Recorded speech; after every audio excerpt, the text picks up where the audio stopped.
Episode 10. Party's in the jungle. They're getting lost a lot, but they're getting close. So let's see how things go. I'm Tristan. This is Heroes and Homebrew. Alright, so I did realize that they've been traveling for 7 days, or more than 7 days, and I forgot to give them a day of rest. So we're going to give them that day of rest now. They're going to stay in the spot that they are, and we're going to roll for an encounter.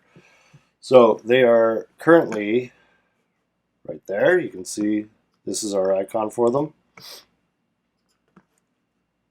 It is got mountains, jungle, and a river. So on a 3 to 6, there's going to be an encounter that I'll decide which chart we're going to roll on, whether it's going to be mountain, jungle, or swamp. Probably be jungle, just because that's the predominant area. 1, no encounter. That's good. And we're going to mark off a day of rations.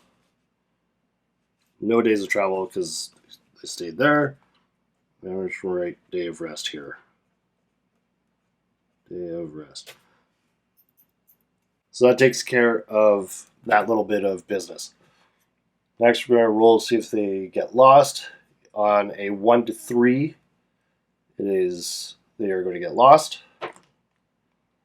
5, so they don't get lost, and they are going to start heading. They can only move 1 hex because of the mountains, jungle, and river. Although the hex they're going into, there's no river. But because of the mountain and jungles, I'm still only allowing them the 1 hex movement. So they're going to move into that hex. I'm going to mark off a day of rations, day of travel, and on a 4 to 6, there's an encounter. 4, lovely, and then roll after to see if they found anything. And again, I'm using the white box just because I like the charts in this a little bit better than OD&D. Mostly because it's got swamp and jungle as part of the chart, which is OD&D does not. So 1d10, it's a 6. Humans. Okay, interesting. 5 bandits. All right, so they come across some bandits. I think men in this are 3 to 30, but I don't think we're going to go. 30 to 300.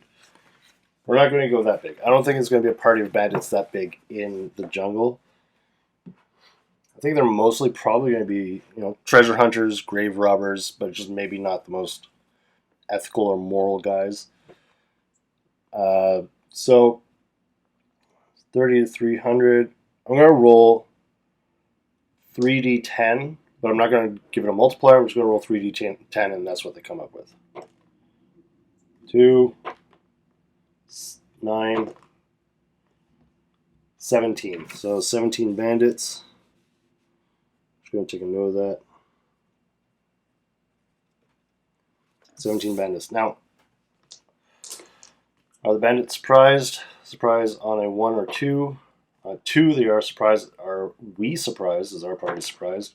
On 1, both parties are surprised. They're both kind of stuck there. So nothing happens, but this is going to give us a chance for evasion. They are the same speed as us, but they are well below 25%. So let's go look at the evasion chart. I feel like they can maybe take them. There's the evasion chart. So we are a party of 4 to 9, and 25% or less of the possible number. So it's a 30% chance of evading. So do we evade or do we fight? I'm going to leave it up to fate. So black dice, they don't fight. White dice, they do fight. Black is They don't fight, so they're going to try and invade them, but they might not. This might not work, so this might be a chase through the jungle and take them off course even further. So they have a 30% chance. 13. Oh! So they do manage to run from them, which is actually kind of astonishing. I was not expecting that. I was expecting this to go way worse for them. Should they go back at night and try and take the bandit camp? There's only 17 of them. So it's basically 3 guys for every guy of our party. If they take them at night, maybe they can catch them by surprise and take them in their sleep. Or they just, you know what, I'm just going to mark it down that there's bandits there, and then they'll come back for it. Possibly. Because they could maybe get some treasure from them, but also that maybe they won't. Put that there. And then that will be an indication that there's bandits there. And next, do they find anything? Maybe if there's bandits around. You know what? I'm going to give it, because there's bandits around, I'm going to assume that the bandits have an idea of something being in that area. So I'm going to give it a 1 to 3 chance that there's something there. 1. All right. I might play outside of my normal rules here. You know what? I'm going to say that it's a structure. I'm not going to roll for it. I'm just going to say it's a structure because I think there's a reason why the bandits are there. And I would think that they're only there to make money from something, which is going to have to be the structure. 1, there's a manor. Interesting. And roll a d6 on the manor. It's a cabin. Okay, so there's a cabin there.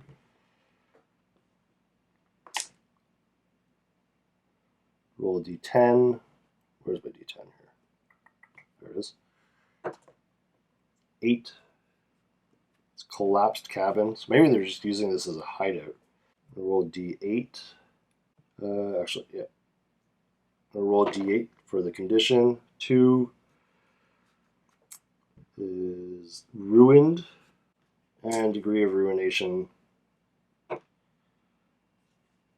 is slight. So it's a slightly ruined cabin. Bandits, maybe they're using it as a hideout. You know, I'm not going to roll on inhabited because we're going to assume that that's what the bandits have been using. But did the party see the bandits at the hideout? Is that where they came across them? So again, black is yes, black is no, white is yes. Or did the party come across the cabin separately from the bandits? So no, so the party did not come across the bandits at the cabin. So that means the cabin right now is empty.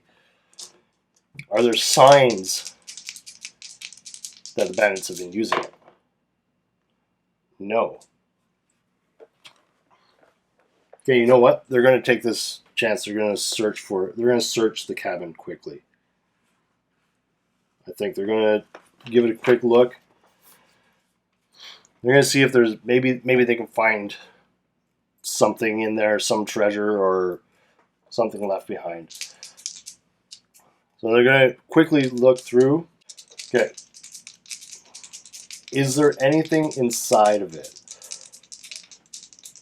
Are there any, I'm just going to make it simple. Is there any treasure in here? Black is no, white is yes. Oh, tie, roll again. Yes, there is treasure in here. All right, so we're going to go to this. Monsters and Treasure. That's the one I want. We're going to go to Monsters and Treasure, and we are going to look up. All right, I'm going to roll on maps, and it's going to tell me if it's magic or treasure or both. So a D100. That is 17. So it's treasure. Now I'm going to go roll on the treasure.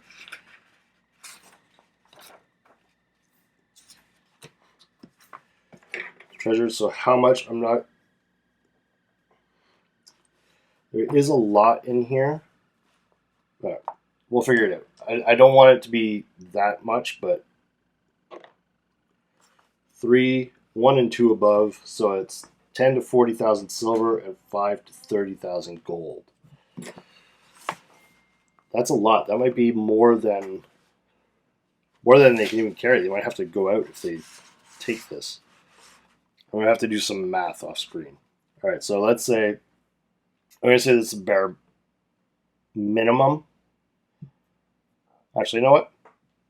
Let's roll for it. So 10 to 40,000, so it's going to be D4 times 1,000, and like it's going to be tens. So it's 3, so it's 30,000. Okay, so 5 to 30,000 is going to be 5d6 times 1,000.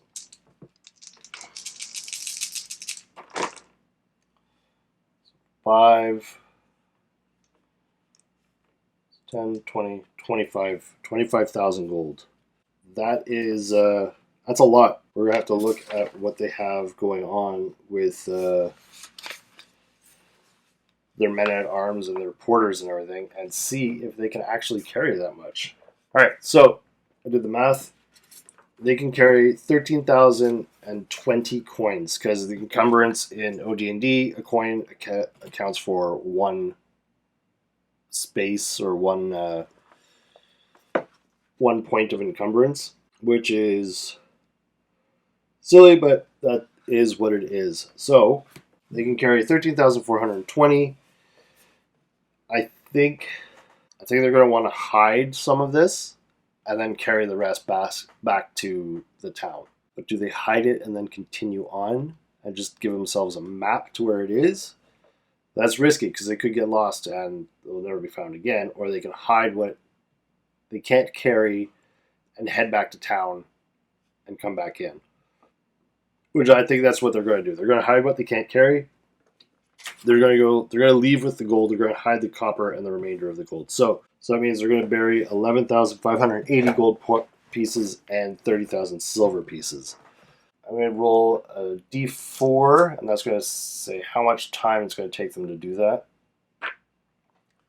2 hours to bury it all. During this time, do the bandits come back?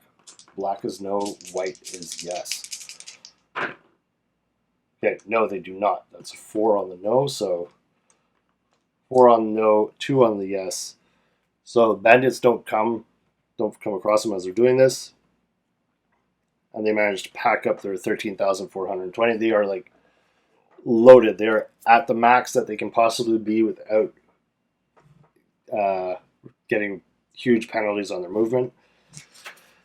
They're going to camp for the night. Mark down the day, or mark down the time already. And then they're going to head out and start heading back to Kraska, where they can bring this gold back and they can get the experience points for this. The reason I'm doing this is because they're so close to leveling up and getting to level 2.